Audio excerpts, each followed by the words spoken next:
अस्सलाम वालेकुम दोस्तों, welcome to my YouTube channel. मेरा नाम है अमार यूनुस। आज का हमारा टॉपिक फीवर के बारे में है कि बुखार क्या होता है, फीवर के टाइप्स मतलब बुखार की इकसाम क्या होती हैं। तो चलिए हम अपना टॉपिक तरफ बढ़ते हैं। तो टॉपिक स्टार्ट करने से पहले एक छोटी सी रिक्वेस्ट है कि अगर आपने हमारा चैनल सब्सक्राइब नहीं किया तो चैनल को ज़रूर सब्सक्राइब कीजिएगा। तो चलिए हम अपने टॉपिक की तरफ बढ़ते हैं।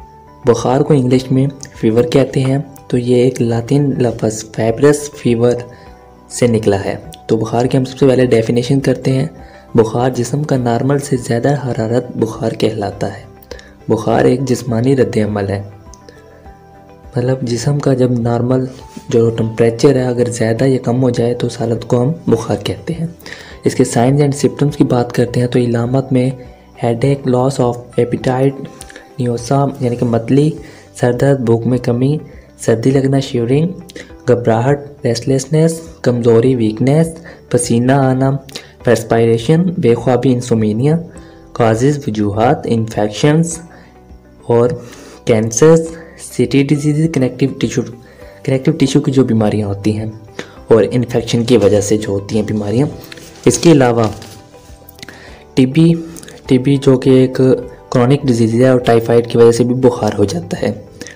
इसके बाद पैरासाइट, मलेरिया और अमीबिया की वजह से भी बुखार हो जाता है। वायरसेस की वजह से भी अक्सर बुखार होता है। कोरोना वायरस में भी बुखार होता है अक्सर पेशेंट को, जो वो भी एक वायरस है। इसके अलावा हेपेटाइटिस वायरस और दीगर जो भी ड्रग्स के रिएक्शंस होते हैं, ड्रग्स रिएक्शंस की वजह से भी बुखार हो सकता है। इसके बाद बुखार की इकसाम की हम डेफिनेशन करते हैं। तो बुखार की तकरीबन 6 इकसाम होती हैं। सबसे पहले कॉन्स्टेंट फीवर, लगातार बुखार होता है।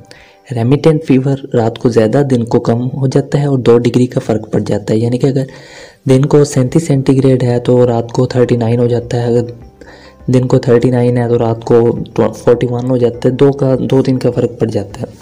और इसके बाद इंटरमिटेंट फीवर, इसे स्विंगिंग फीवर भी कहते हैं। यानी कि स्विंग हो जाता है, कभी तेज़ हो जाता है, कभी कम हो जाता है। यानी कि जैसे मूड स्विंग होता है ना इंसान का, वैसे स्विंग होता रहता है ये भी। कभी हाई, इसका कोई पक्का नहीं होता, ये कभी ज़्यादा कभी कम इस तरह लगा रहता है। और इरेगुलर जो होता है वो भी एक दिन में कभी हाई हो जाता है, कभी नॉर्मल हो जाता है। इन्वर्स होता है, सुबह के वक्त जो होता है 104 और रात के वक्त नॉर्मल हो जाता है, ये होता है रिवर्स। इसके बाद एपेरेटिक फीवर, मरीज़ को बुखार होता है लेकिन उसे महसूस नहीं होता है। इसके बाद हम fever and high grade fever बात करते हैं, बुखार और ज़्यादा बुखार, फीवर, इसला बुखार से मुराद जिस्म का दर्जा हरारत नॉर्मल से ज़्यादा होना। नॉर्मल दर्जा हरारत 98.6 फ़ारेनहाइट से लेकर 99.2 डिग्री फ़ारेनहाइट या 37 सेंटीग्रेड से लेकर 37.2 डिग्री सेंटीग्रेड तक होता है। बुखार बीमारी की कमी बहुत सी हालतों में होता है, लिहाजा मरीज़ की हालत जानने के लिए जिस्मानी दर्जा हरारत की पैमाइश की जाती है। इसके बाद इसके काजेज़ की बात करते हैं। तो इसके काजेज़ भी वही होते हैं, बैक्टीरियल इन्फेक्शन और वायरस के इन्फेक्शंस। बुखार की इंतहाई आम वजूहात शदीद जरासीम या वायरस इन्फेक्शन है जो मदजा झैल बीमारियों में होती हैं। बैक्टीरियल इन्फेक्शन नमूनिया और मियादी बुखार, तिब्दीक। वायरस की इन्फेक्शन खन्नाक, खसरा, कनपेड़े और बच्चों का फालिज है। हाई ग्रेड फीवर जो है शदीद बुखार को कहते हैं।